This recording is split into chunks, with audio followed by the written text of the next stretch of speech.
today on an all-new Dr. Phil. Your kids tell me that you locked them out of the house when they were 13, 14. It was cold outside. Not ever, no. It's a face-off on stage. My mom would take food and hide it. Did you eat while they sat outside hungry? Never. Like you've never seen.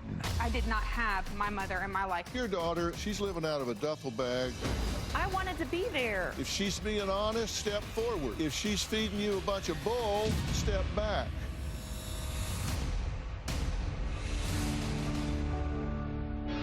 Today's going to be a changing day in your life. You've never had anybody working harder to bring you to the threshold of change than right now. I have a question. How many people in this room are mothers? Raise your hand. Wow, a lot of mothers. Now, how many of you have pictures? All right, can I see? This is Zach and Gracie. All right, this is Zach and Gracie. Yes. Okay. Yeah. Now, tell me something. Would you ever consider, you can have a seat, would you ever consider not feeding your children? I would never consider that because they need food to be nourished, you know, physically, emotionally, spiritually. They need that to grow. How many of you would go hungry before you would let your children go hungry? Okay, that's pretty much everybody, right? Who else has a picture here? All right, let me see your picture. All right. Now, what are their names? Kenzie and Brielle. Would you ever lock them out of the house in the cold? Never. Well, the sad fact is not every mother feels the same way, with cases of neglect, abuse, and abandonment continually making headlines. Take a look at this. The sentencing hearing for Brandy James, the Tokerville mother who pled guilty to abusing her son, has wrapped up. Last month, she entered a guilty plea to 3 counts of intentional child abuse causing serious injury. The Metro woman convicted of starving her daughter to death is going to prison for life. Nicole Finn was found guilty last month for the murder of her adopted daughter. A local mother who poisoned her own daughter for attention was sentenced to 12 years in prison today. A judge sentences a tearful but defiant mother to 8 years in prison for leaving her 2-year-old in a car in below zero temperatures overnight in a snowstorm. The judge called the crime atrocious. Well, we have a mom that could have been front page news herself with this headline, alleging mom locks young children out of house in cold. Now, her name is Sonya, and this is what her children have to say about Sonya and about the way she mothered, or at least what she called mothering. Take a look. I don't think my mom was ever fit to be a parent. Most of the time we didn't have hot water, so everybody was taking cold showers. The living conditions in the house were disgusting. There were cockroaches. The walls were buckling and the floors were crooked. Because she was neglectful. I had to take care of my brother and sister. It was me getting them up for school, making breakfast, getting them to their bus stop, and then my mom would just disappear into her bedroom. The very night I turned 18, I was gone. But my brother and sister were still in the house. There were plenty of times when we did not have food. My mom and her boyfriend would take food and hide it in their room, so I started sneaking food into the house. The last straw is when she locked my brother and sister out of the house and then left. We attempted to go into the front door and it was locked. Sonya's boyfriend and his kids told us that we were not allowed to go into the house. It was cold outside. We didn't have the things that we needed. For months at a time, Chance and I would stay place to place. I carried around a duffel bag full of clothes, and I would stay wherever I could find a place. In school, people would tell me that I was the girl that smelled funny because I always had my duffel bag full of clothes. I absolutely loathe my mother. I do not call Sonya mom. A mother figure is somebody that loves you, and Sonya has not done that. I feel like she stole my childhood. So tell me, you guys are here for what reason today? Because I need to tell you what my thinking is, so I need to know what yours is first. My reasoning for coming here was to get closure and get some answers about some things that had happened in the past. Why she did what she did and didn't do what she didn't do. Exactly. Okay, how about you, Nova? Absolutely the same thing. I think it's very important to get clarity because we all know our side, but we don't know what her thought process was or what she had thought was okay compared But you're to what not at we all did. fuzzy about what she did or didn't do, right? No, absolutely not. Now, according to Dustin, Chance, and Nova, their mother partied with strangers in the house, had Dustin care for his siblings, and we're talking when he's a teenager. Now, you say she disappeared for 1 to 2 months at a time? Yes. She told me one day that she had to go to jail for something that she did. And then I guess the story that she told my brother and sister was that she had to have some kind of operation. But she was gone, and I didn't question anything about it. I went to live with my aunt, who was in her late 80s, early 90s at the time. And you're how old? I was probably 16. Okay, so you think she's in jail, you all think she's having an operation? Yeah. For 2 months? Yeah. That's a big operation. Absolutely. She met someone online and wanted to go visit him. So she took off with a guy? Yeah. To Washington. Okay, now, we talked about locking you guys out of the house. Yeah. What happened? She's in the house. She was in the house, so Chance and I had come home from our father's house, and we had recently had a conversation with her about how we felt as though we were better off living with our father. So when we had come home to go back into the house, we were locked out, and we were told, Sonya said, you're not welcome in the home. Okay, and you were 13, 14 at the time, right? Yep. Okay, and we're talking winter in Ohio, right? Yes, So it's cold. it was cold. What did you think when you come home and you're locked out of your house? It was initially a huge shock because all you could think is, you know, what did we do in order for her to not want us in our home? Now, when you got inside the home, what was it like inside the home? Because I understand the conditions were not pristine. Conditions of the house, I mean, you would walk up on the porch and you could see roaches running across the porch. You open up the refrigerator, there were roaches in the refrigerator. I don't believe the stove worked because it was full of bugs. What would you do for food? We just waited until we got to school and ate there. At school or friends' houses, or I spent a lot of time with friends. There was times where my friends' parents would go to the grocery store and bring us food to the house because they knew we just didn't have any. Okay, now you said you had to sneak food into the house in order for them to get it. Yes. Because she would hijack it? Yeah, so I brought food to the house one time, and they told me that she had taken the food and hid it in her room. So then after that, I decided, okay, I'm going to sneak the food in the house so that at least I know that they're getting something so that they can eat somehow. Because she would come take food from her children's mouths, take it into her bedroom with a boyfriend, and they would chow down while you're out there hungry. Absolutely. She's here, by the way, and you haven't spoken to her in 8 years. Yeah. And I'm going to go speak to her, but let me tell you guys something. Just know, I don't think of this as a show. I don't think of you being here as being on a television show. I think this is you coming here with a situation in your life that I can use as a teacher to create teachable moments in America, because there are families like yours watching right now that are saying, okay, what's he going to say to these kids to make them adjust to this better? What's he going to say to this mother to wake her up? So to me, there's nothing show about this. This is just me doing what I think needs to be done. So I'm going to go back and talk to her. I'm going to tell you why. Because I don't want her out here yet.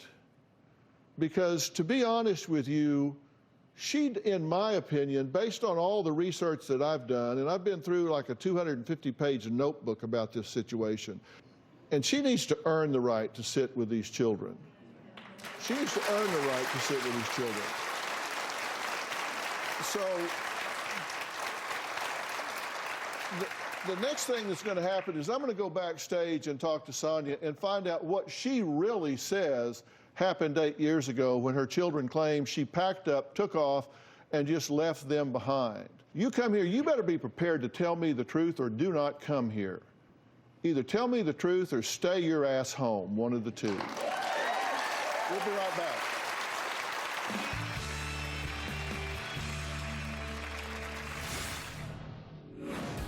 I did the best I could.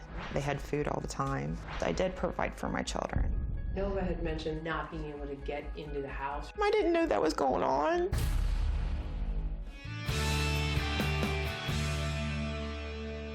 I'm getting ready to walk in and speak to Sonya, who has been accused by her children of being a terrible mom, not even being a mom at all. In fact, just being absent. Now, according to my team, she tends to ramble. So I wanted to get at least some concise thoughts from her on tape before I sit down with her. So what I mean is they may have talked to her for an hour to get a few concise thoughts. So let's take a look at those, and then I'm going to talk to her. When my kids were younger, I was a good mom. Even if I had to work 2 or 3 jobs, I did provide for my children. Back then, they had pretty much everything they wanted. They did have all the clothing that they needed. They had food all the time. I did the best I could. I fought hard. When did things start to change? I have to say this, bad men in my life. I kept choosing these abusive men. That's a huge, huge thing. Nova had mentioned that she and Chance not being able to get into the house. Do you recall this incident? I didn't know that was going on. I didn't know anything about that. No. Then I started getting incredibly sick. I felt like I was gonna die. In 2012, they found a brain tumor. When I told Nova about what was going on with me medically, she was nonchalant. It's like, really, Mom? I was hurt. When all this stuff was happening, my children were nowhere to be found. It did feel like they had abandoned me. I do want my children to know that I am very much a different person. Spiritually, I'm with Jesus. I've never been so good with God as I am now. Nothing is impossible with God. I'm hoping that we can find some healing. Certainly a different story than her children are saying, so let's sit down and talk to her. Hi. Hi. Hi. Sonya, Dr. Phil. Hi. How are nice you? Nice to meet you. Fine, thank you. I wanted to talk to you before we go out to visit with the kids. Why haven't you spoken to Dustin and Chance in almost 8 years? And Nova, they're angry. 3 years. They're angry with me. I know they're angry with me. Oh, yeah. But why haven't you talked to them in 8 years and 3 years for Nova? I was a bad alcoholic, a horrible alcoholic. I made horrible choices, and alcohol was my God. At one point you said you had a brain tumor. Then you say you were sick, and then you say you didn't know God. Then, so everything. What is it? Did you have a brain tumor? It's everything. What happened to the brain tumor? I have a pituitary tumor. Uh-huh. But you told your kids that you had a brain tumor and it was going to kill you. That's what I was told. If I didn't take care of it, it could kill me. Well, I've looked at your medical records, and it says they're negative for having a mass, that you had a growth on your pituitary, which was not malignant, didn't require surgery, and it was certainly not life-threatening in any way whatsoever. What was causing the major problems with my health was the side effects from everything that was going on. When I was in Springfield, this was horrible. Hang on. Now, don't just respond to my questions here. And I'm sorry to cut you off. I don't mean to be rude, but I do mean to be focused. Right.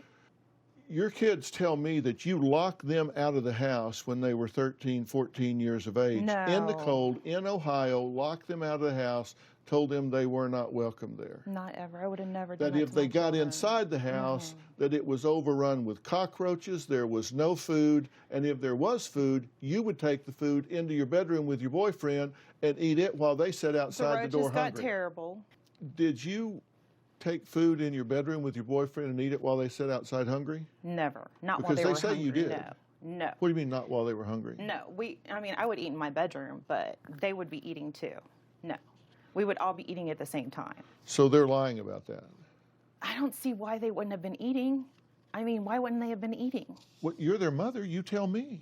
Dustin took custody of these children when he was 18. I gave him custody. Why would you let an 18-year-old child raise your children that are 13 and 14? You're their mother. Well, I talked to their father about it, and I wasn't capable of taking care of him anymore.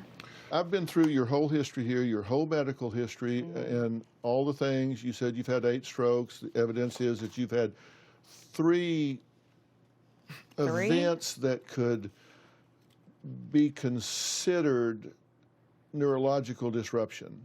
Fortunately, you've not That's had not what paralysis. I was being told, but I was hoping that you could clear well, some that's of this what's in. up Well, for me. I am clearing it up. I have your records here. That Yeah. all I can go is on what you've provided here.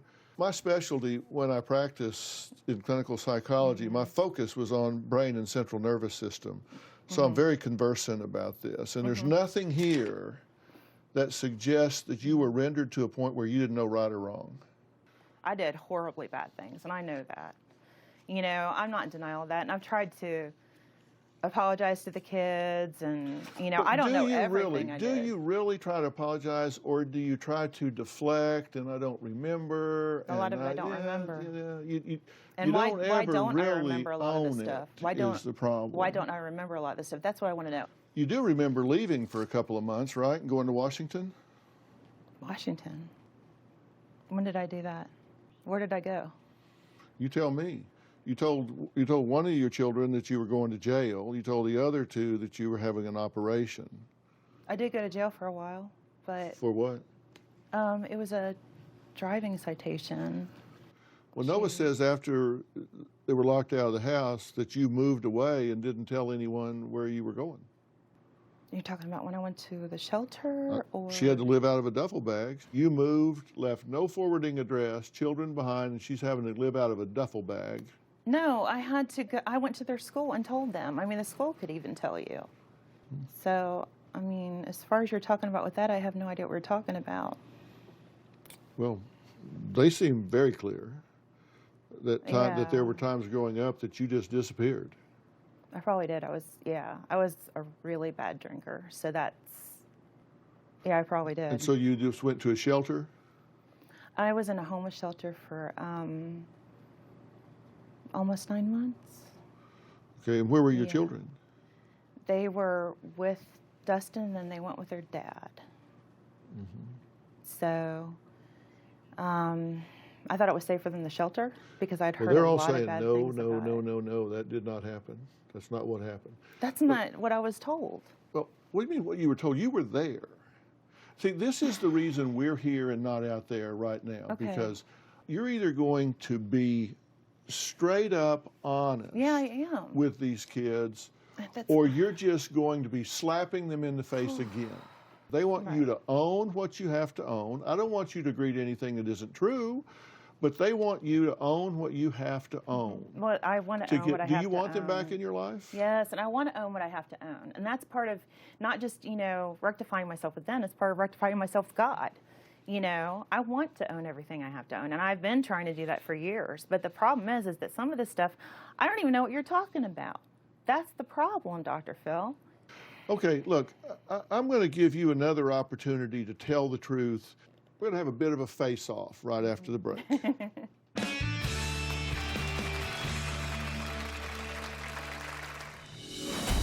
My mother made very bad choices with the men that she brought into our lives. Sonya put us after any man that she was with at the time. For instance, locking herself in her bedroom with him and ignoring us. Our mother was dating plenty of men, and I would say that her love life was like a revolving door, but that would imply that only one man was coming in at a time, and that's a lie. Take a look at this picture. In this picture, you're like 18? Yeah. And you're 13, 14? Yes. Here. Yes. Okay.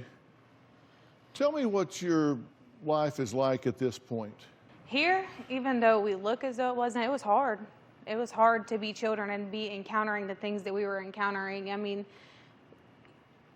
the things that we had, we didn't have because of Sonya. We had them because Dustin went out of his way. And I don't know if you can tell, but in that picture of Dustin, he was in his work uniform. Right. He was always working to make sure that Chance and I had everything that we needed. So what do you remember about your feelings during this time? And I remember just like my day would start out with me getting up, getting Nova and Chance to school, and then I go to school full time, get off at like 5 o'clock, go to work one job, and then get out of that at 7, and then work until midnight, and then come home and do homework.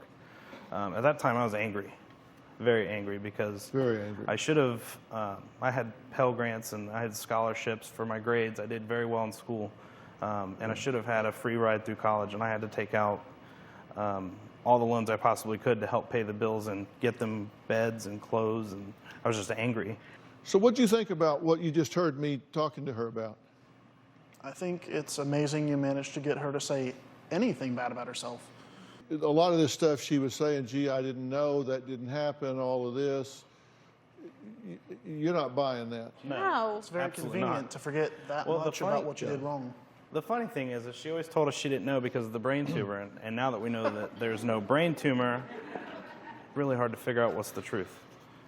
Well, you know, I have a way of trying to keep people contained.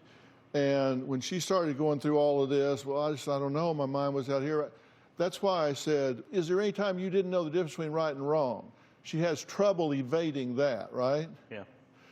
Well, let me tell you what I want you guys to do right now. I want you to just line up right here, because, you know, I've always been real keen on experiential psychology.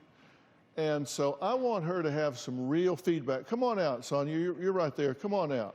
I would like for you to stand right here on this stripe. Yeah. Yes, sir. Okay? Because here's what we're going to do. I want you to say to these three what you want to say to them to have them in your life. And here's how you can tell whether what you're doing is working or not. Okay? Because as you listen to her, if she says something that causes you to believe she's getting real, you can take a step forward.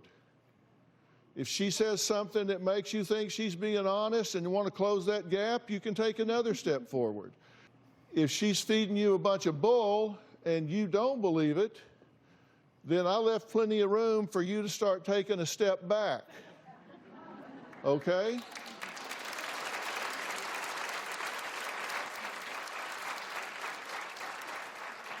Now, you don't get to move.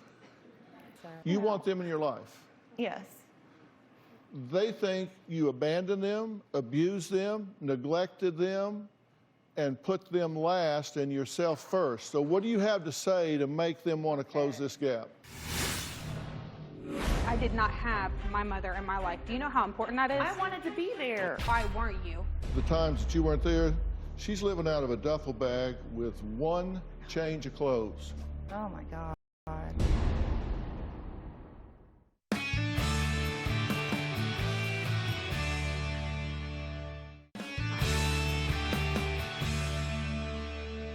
What do you have to say to make them want to close this gap? Yeah, I was awful. I was horrible. My moral compass was way off. And one of the hugest things that I regret was not raising you in a Christian home. And I drank and drank and drank. God, you know, alcohol, when you guys... alcohol was more important to me than anything else. I had, you know, bad choice in men. And yes.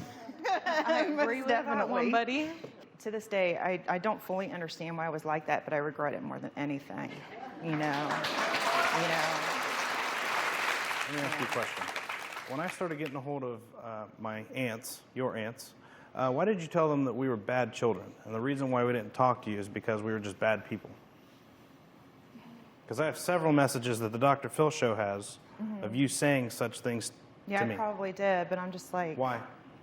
I was probably angry. You were there. What do you mean you were probably angry? You're not angry. talking about somebody else. You're talking about you. Be real with them, or they're going to be going through that hallway over there. I was probably, I don't remember doing that. I'm going to be honest, I really don't remember doing that. Yeah, be honest. I really don't remember doing that. And I mean, I really don't.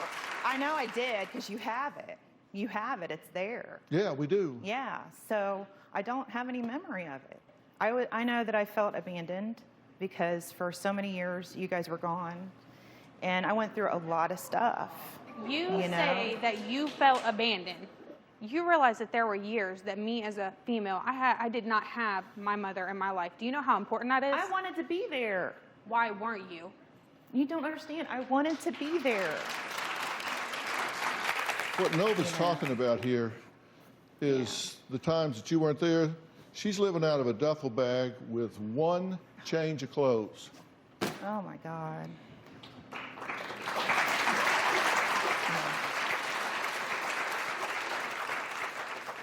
Okay, I don't understand what happened there, right there. How do you not know?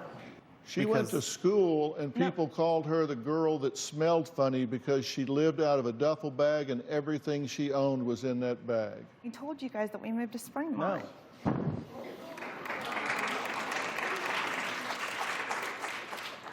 Let me tell you another thing. How did you guys not know that we moved to Springmont? Let me talk. You're not talking over me.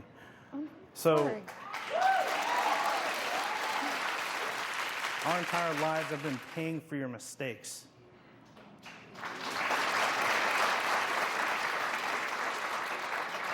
And the reason why I wrote to the show is because when we were younger, you alienated me from every single person that I could have possibly had a connection with.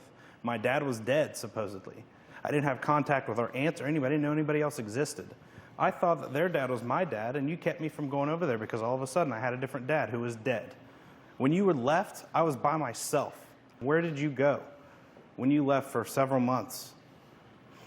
Nova and Chance went to their dad's. I went to stay with our aunt. Where did you go? Dr. Phil said something. Was that when I was in jail? This isn't what Dr. Phil said. This is what where were you? So here's the thing. You told me you were in jail. Is that what you were talking about? The same thing? Yeah, that's exactly what I'm talking. You told me you were in jail. You told them that you had an operation that you had to go. So what's the truth? What are you talking about? I'm confused. No, really, I'm confused. You told him his father was dead? Yeah. For a long time, I thought his father was dead. Did you think you might want to verify that before you tell the son that his father is dead? Well, you told us you said that because you didn't want him to grow up around a liar. Oh, no. Afterwards, I did not want him to grow up with him. That is the truth. All right, we're going to take a break here. Have you noticed that you're losing them? Yeah, I do, but I have to be honest, Dr. Phil. Yeah, you do. You have to be honest. I have to be honest. And you ought to be asking some questions, and you're not. We'll be right back.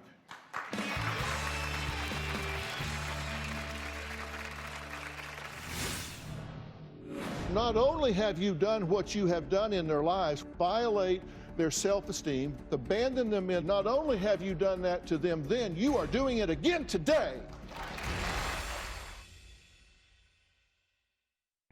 Closed captioning provided by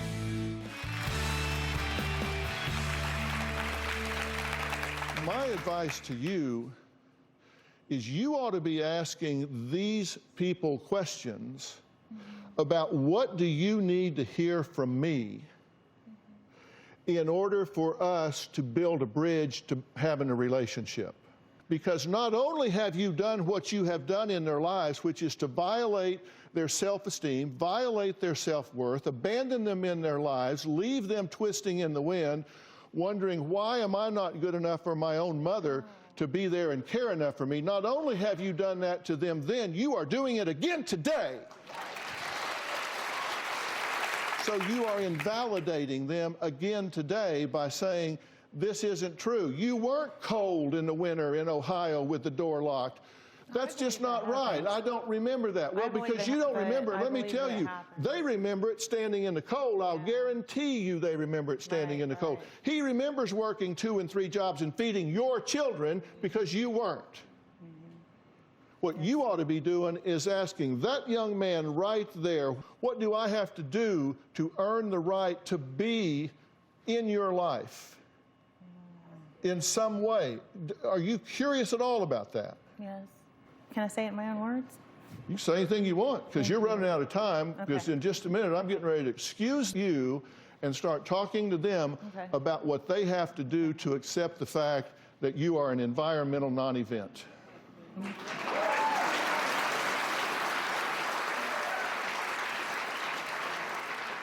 I am doing what I can to, and everything I can to, and I have, to redeem myself with Jesus Christ and to rectify any actions that I have made. So you can redeem yourself with Jesus Christ, but not us? No, you don't understand. You don't understand. When I did that, when I walked into that church and realized all of the hurtful and awful things that I'd done to people around me. I think that when you walked into that church, it was just another way for somebody to support you. And you did what you had to do. You have to hear the Word of God. You have to hear the Word of God and hear the horrible things that you do. I'm a liar. I'm an adulterer. I'm a thief. Are we still stepping forward? I am. Yeah, you do anything you want. Are we still You stepping step forward? Because if forward or we are, I backwards. should probably take a couple for those. I take full responsibility for all that because that's who I was. But you don't take full responsibility You know? of it. You blame it on everybody else. What can I do to redeem myself with you guys? But yes, that was I don't terrible. know if there's a way that I could ever Do forgive you want an honest answer? Right. You can't. You could say anything. I wouldn't believe it. I haven't heard a single truth from you in person in over 10 years. If I were you, I would be saying, Chance, I have hurt you, I have abandoned you, Yeah. I have violated it's the your truth. trust. It's There the is no truth. reason that you should believe me. But tell me, is there anything I can do to make you know that I love you and I'm sorry? That's what I would be saying if I were you. But I said that to you and it went in one ear and right out the other and you started talking about Jesus. That's been in my heart. That has been in my heart for years. Well, put it in your mouth. Okay, say it. Put it I in your love you mouth. guys. There has not been 1 minute of 1 hour of any day that I have not thought about you guys since we have not been apart. I was a terrible mother. Hold on. And So, You were know your what's own bad? Is that you loved yourself so much, we still to this day don't know how to love ourselves. Look your daughter in the eye right now and ask her, what do you need from me right now to begin a journey back together? what do you need from me, Nova? You know, I know that I was terrible, but I would love to be in your stop right guys' there. life. Yeah. What I need for you is to stop making everything about you. Because you have not, you've reached out, you have. But I moved on from having you in my life because every conversation was me. Stop. Stop making everything about you because it's not. You have children. It's about us, not you.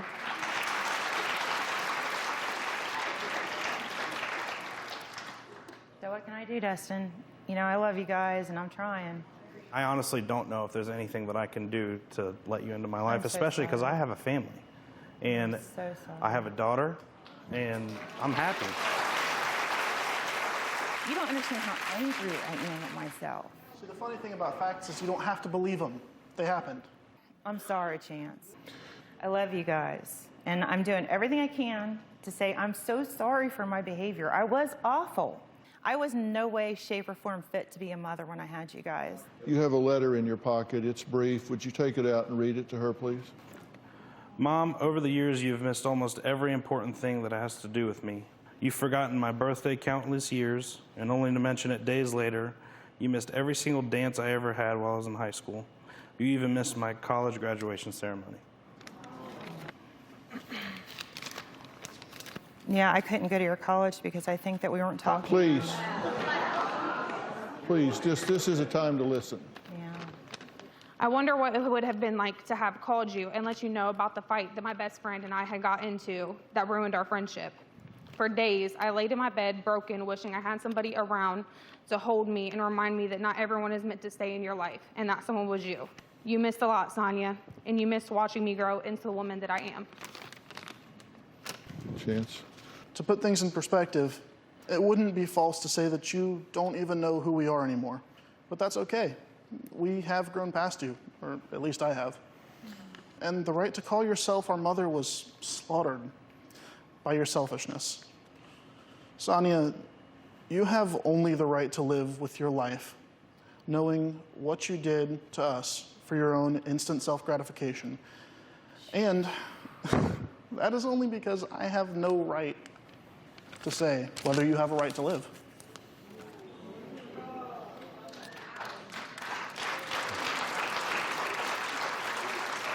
Okay, I have some things to say to these three brilliant young people here when we come back, and we're going to excuse Sonya from the stage. We'll be right back. Okay.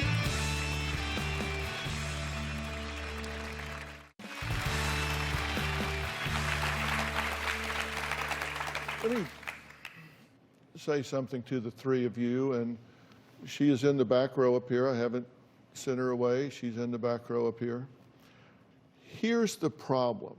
There's one thing emotionally, psychologically, functionally, that people don't know how to fake, don't know how to mimic, and that's empathy. All three of you talked about some very difficult and painful times in your life, and I didn't see any empathetic connection with her at all. She didn't share that pain with you. It didn't hurt her that you were hurting. Robin and I have two boys, and if either one of our boys had been hungry, abandoned, or locked out of the house and couldn't get in for even a day, I would be sick to my stomach. But she had no connection to that whatsoever. There's no empathy. And she needs serious help with that. And I would tell you to guard very closely against letting her have access to your life until she gets that kind of help, because I think she would violate it. And the truth is, not everyone you lose is a loss. And you can't lose what you didn't have. So what do you do instead? What do you do with those feelings? And I'm going to tell you what I think you need to do when we come back.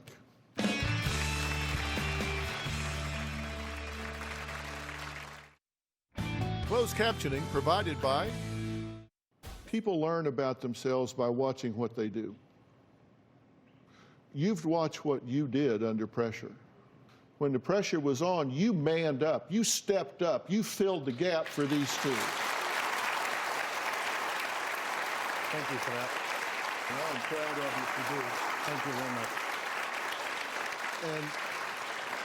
And you two should watch what you've done and say, you know, I've come through this, and by God, I'm still here. And I'll be damned if I will be controlled by the dysfunction of my upbringing. I will not allow that to bring me down. What I want you to do is one thing for me, and I want you to think about it. I want you to really think about forgiveness.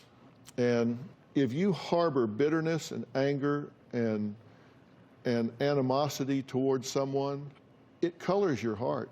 You can't go through life looking over your shoulder, or your past becomes your future. And I just want you to think about this.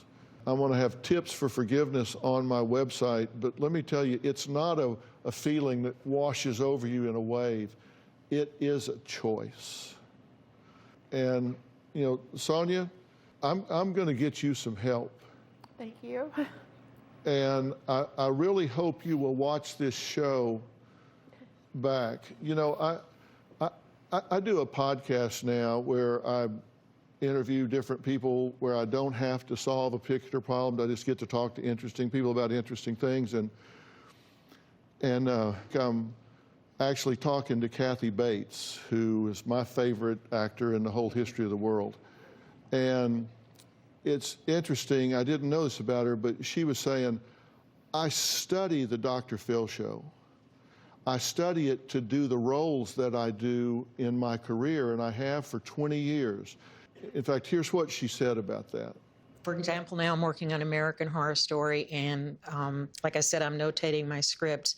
And you've talked about this with your shows, with your guests sometimes, when you say go back and see the show again or another time, because things reveal themselves to you. When you read, when you look at something, you're a different person in that moment than you were in, you know, the present. And Sonya, that's what I want you to do. Hopefully you will see something that will awaken something in you that you can use with the help that I'm going to arrange for you. Yes, sir. And I'm going to make help available to each one of you as well. If you need help letting go, if you need help forgiving, then I'm going to make this help available to three of you, whether you need it now, you want it later, whenever you want it. All you have to do is tell us, and we'll make it available to you like that, because you've earned it and you deserve it, and it is my honor to make it available to you. Thank you very much. I want to thank all of my guests today. You can follow me on Facebook and Twitter, and as we just took a quick look, you can also subscribe to my new podcast. It's free to subscribe to it. It's called Fill in the Blanks. And it's really interesting, so please subscribe. This week I'll be talking to Kathy Bates, and you'll hear us talk about some really meaningful things. That is a deep and very bright woman. We'll see you next time.